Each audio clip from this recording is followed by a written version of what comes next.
ഇപ്പോൾ നല്ല പച്ചമാങ്ങയുടെ സീസണാണല്ലേ. അപ്പോൾ നമുക്ക് പച്ചമാങ്ങ വെച്ചിട്ട് ഈസി ആയിട്ടും വെറൈറ്റി ആയിട്ടൊരു റെസിപ്പി ആയിട്ട് ഉണ്ടാക്കിയെടുക്കുന്നത്. കഞ്ഞിയുടെ കൂടെയും ചോറിൻ്റെ കൂടെ കഴിക്കാൻ പറ്റുന്ന റെസിപ്പിയാണ്. അപ്പോൾ നമ്മൾ അച്ചാറൊക്കെ ഉണ്ടാക്കുന്ന പോലെ അത്ര പണിയൊന്നുമില്ല, പെട്ടെന്ന് തന്നെ ഉണ്ടാക്കിയെടുക്കാൻ പറ്റും.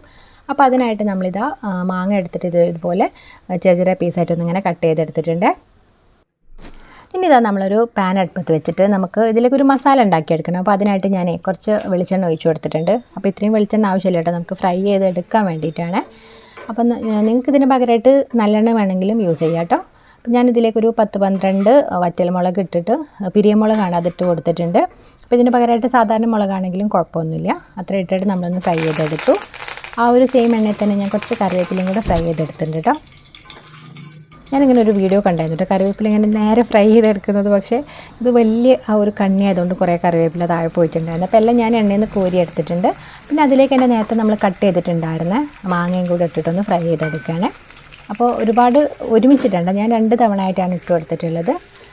അപ്പോൾ പകുതിയാക്കി നമ്മൾ ഇട്ട് കൊടുത്തിട്ട് ആ ഒരു കളറൊക്കെ മാറിയതാണ് ഇതുപോലെ ഏകദേശം സൈഡൊക്കെ ചെറുതായിട്ടൊന്നിങ്ങനെ മൊരിയുന്ന സമയത്ത് നമ്മളിങ്ങനെ എണ്ണയിൽ നിന്ന് മാറ്റുകയാണ്.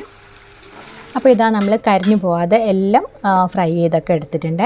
ഇനിയിപ്പോൾ നമ്മൾ നേരത്തെ ഫ്രൈ ചെയ്ത് മാറ്റിയിട്ടുണ്ടായിരുന്ന മുളകും കറിവേപ്പിലയും ഉണ്ടായിരുന്നില്ല, അപ്പോൾ അത് നമ്മൾ ജസ്റ്റ് ഒന്നിങ്ങനെ മിക്സിയിലിട്ടിട്ട് തരിതരിപ്പായിട്ടൊന്നിങ്ങനെ പൊടിച്ചെടുക്കാൻ പോവാണ്. അപ്പോൾ അതിന് മുമ്പ് ഞാൻ ജസ്റ്റ് ഒന്നിങ്ങനെ കൈകൊണ്ടൊന്നിങ്ങനെ പൊട്ടിച്ചിട്ട് കൊടുത്തിട്ടുണ്ട്. പിന്നെ ഇതിലേക്ക് ഞാൻ കുറച്ച് ഉപ്പും കൂടെ ചേർത്ത് കൊടുത്തു.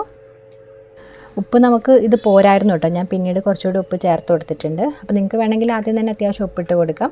അപ്പോൾ ഉപ്പൊക്കെ ഇട്ട് നമ്മൾ അടച്ചു വെച്ചിട്ട് ജസ്റ്റ് ഇങ്ങനെ പൾസ് ചെയ്തിട്ടൊന്ന് ഇങ്ങനെ പൊടിച്ചെടുത്തിട്ടുണ്ട്. അപ്പോൾ നമ്മളിതാ കംപ്ലീറ്റ് ആയിട്ടും പൊടിച്ചിട്ട് ഒരു ബൗളിലേക്ക് ഇട്ട് കൊടുത്തിട്ടുണ്ട്.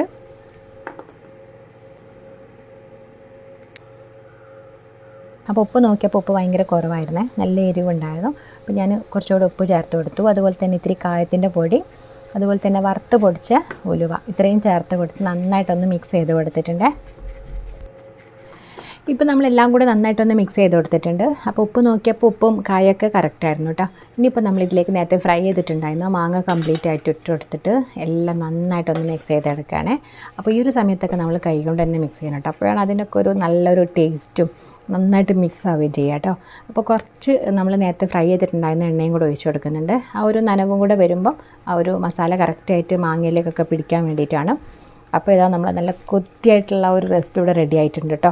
നല്ല ടേസ്റ്റ് ഉണ്ടായിരുന്നേ. നമ്മളിതാ മിക്സ് ചെയ്തിട്ടൊന്ന് ഇങ്ങനെ കഴിച്ച് നോക്കിയപ്പോൾ നല്ല രസമുണ്ടായിരുന്നു. നമുക്ക് ചോറിൻ്റെ കഞ്ഞിയുടെ കൂടെ മാത്രമൊന്നുമില്ല കേട്ടോ, അല്ലാതെ തന്നെ കഴിക്കാനും ഭയങ്കര ടേസ്റ്റിയാണ്. അപ്പോൾ ഞാനിത് ഫസ്റ്റ് ടൈം ഒരു വീഡിയോ കണ്ടിട്ട് ഒന്ന് ട്രൈ ചെയ്ത് നോക്കിയാണ് കേട്ടോ, എനിക്ക് സംഭവം നല്ല ഇഷ്ടപ്പെട്ടു. അപ്പോൾ ഇനി 1-2 മാങ്ങ കിട്ടുന്ന സമയത്ത് ഇതുപോലെ ഒന്ന് ട്രൈ ചെയ്ത് നോക്കാം കേട്ടോ. നമ്മൾ സാധാരണ മുളക് ഉപ്പിട്ട് വെളിച്ചെണ്ണ കഴിക്കുന്നതിനേക്കാൾ ഒരു വെറൈറ്റി ആയിട്ടുള്ള ടേസ്റ്റാണ്. അപ്പോൾ എല്ലാവരും ട്രൈ ചെയ്ത് നോക്കി ഫീഡ്ബാക്ക്സ് അറിയിക്കുക. വീഡിയോ ഇഷ്ടമാണെങ്കിൽ ചാനലൊന്ന് സപ്പോർട്ട് ചെയ്യാനും മറക്കരുത്.